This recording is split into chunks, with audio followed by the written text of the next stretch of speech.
Financial anchors. What are financial anchors? I'll show you what they look like. And this is my perspective. It is the furniture. It is the TVs.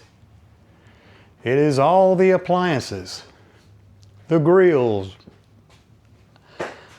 a wine cooler. Heck, I haven't opened in 5 years. I don't even know what's in there. Oh, I got some wine I need to check out.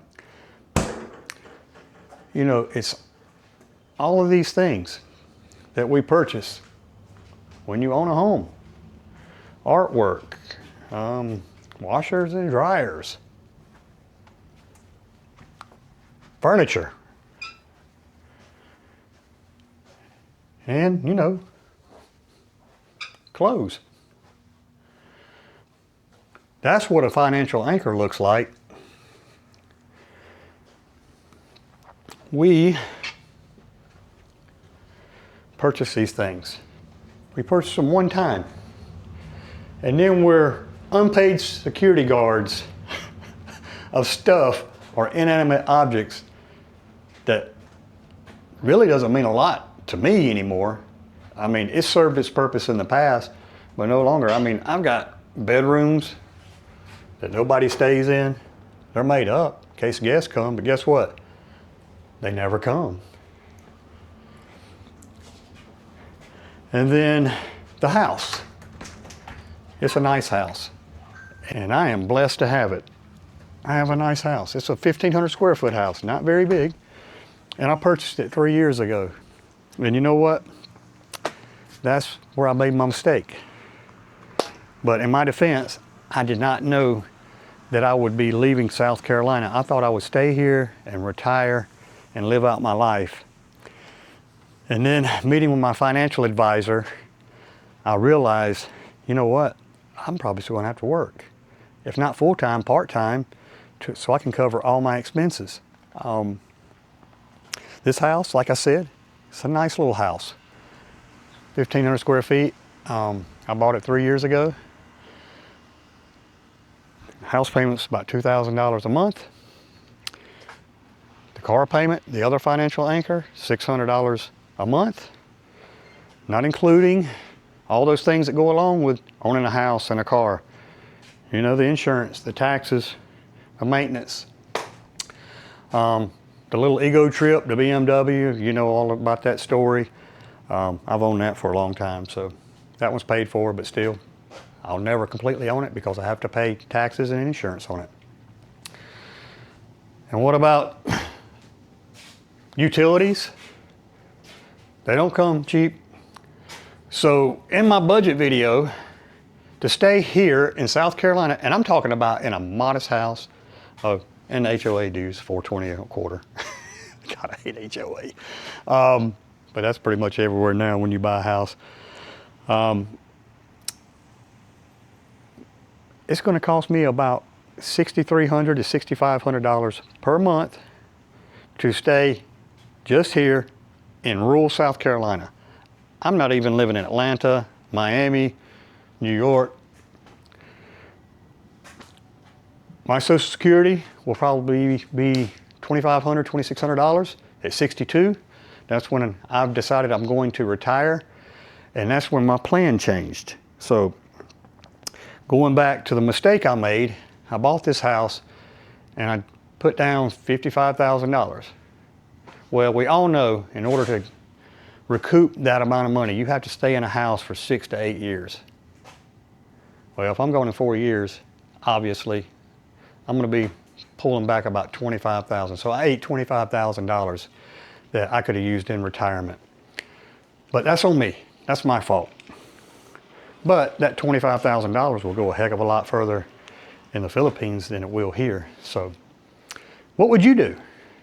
$6,300 a month just to stay in South Carolina? I'm not even in a major city. I'm 30 minutes from Greenville, 30 minutes from Spartanburg, an hour from Asheville, North Carolina. So I can take that Social Security, and if you watch other vloggers, they tell you the sweet spot is $2,500. Well, that's basically going to be my Social Security, $2,500 to $2,600 a month. I was fortunate enough, even after 2 divorces and I don't say failed business, I would say business that was stolen from me, embezzled.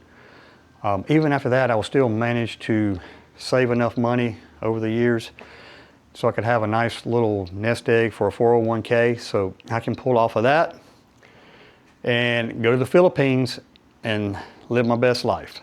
And that's what I'm gonna do, because all of this stuff, even though it's nice, it is a financial anchor. And I'm not gonna be held hostage for the next 10, 20 years and give up the rest of my years of life to pay for wood, glass, a roof over my head, and transportation, when I can have all of that at a fraction of a cost in the Philippines. So let me know what you think in the comments below. I'd appreciate it. Tell me if I am crazy. Tell me if I am insane. But the one thing I have that's probably different from a lot of you and people that follow my channel is it's just me. I don't have family to be concerned about. I